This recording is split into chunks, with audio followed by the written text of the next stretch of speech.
آج کے دن تمہارے لیے تمہارے دین کو میں نے ہر طرح کامل و مکمل بنا دیا اور تم پر انعام آج پورا کر دیا، اور میں نے اسلام کو تمہارا دین بننے کے لیے ہمیشہ کو پسند کر دیا کہ قیامت تک تمہارا یہی دین رہے گا، اس کو منسوخ کر کے دوسرا دین تجویز نہ کیا جائے گا۔ حج کے اہم فضائل میں سے یہ بھی ہے کہ یہ آیت شریفہ جس میں تکمیل دین کا مسئلہ ہے، حج کے موقع پر نازل ہوئی۔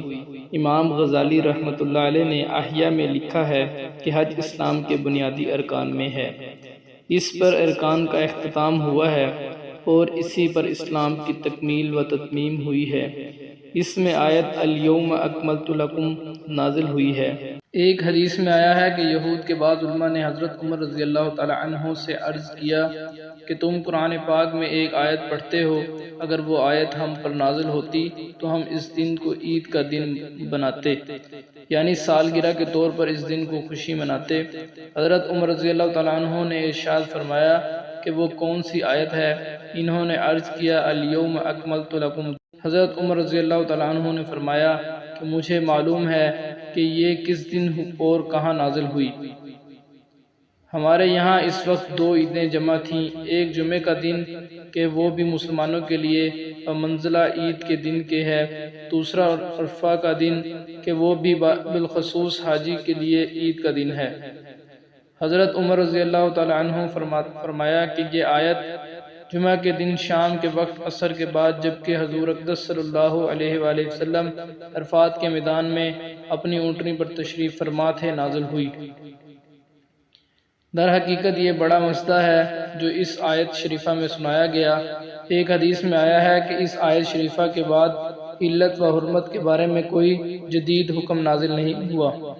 جب آدمی حج میں یہ خیال کرے کہ اس فریضے سے دین کی تکمیل قرار دی گئی اور دین مکمل ہونے کا یہ ذریعہ ہوا ہے تو کتنے ذوق و شوق سے اس فریضے کو ادا کرنا چاہیے۔ وہ ظاہر ہے جب یہ آیت شریفہ نازل ہوئی تو حضور اقدس صلی اللہ علیہ وآلہ وسلم اپنی اونٹنی پر تھے اور اونٹنی بوجھ کی وجہ سے بیٹھ گئی، کھڑی نہ ہو سکی۔ وحی کے وقت حضور اقدس صلی اللہ علیہ وآلہ وسلم میں وزن بہت بڑھ جاتا تھا۔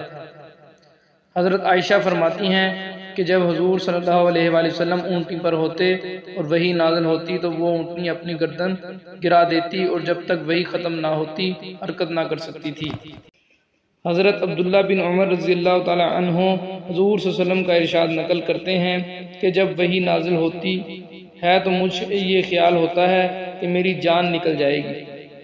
حضرت زید بن ثابت رضی اللہ تعالیٰ عنہ فرماتے ہیں کہ جب آیت شریفہ لا یستوی نازل ہوئی تو میں حضور صلی اللہ علیہ وسلم کے پاس بیٹھا ہوا تھا، حضور صلی اللہ علیہ وسلم پر غشی سی طاری ہوئی تو آپ صلی اللہ علیہ وسلم کی ران میری ران پر رکھی گئی، اس کے وزن سے میری ران ٹوٹی جا رہی تھی۔ یہ اللہ پاک کے پاک کلام کی عظمت و ہیبت تھی جس کو ہم لوگ ایسے سرسری اور لاپرواہی سے پڑھتے ہیں جیسا کہ ایک معمولی کلام ہو۔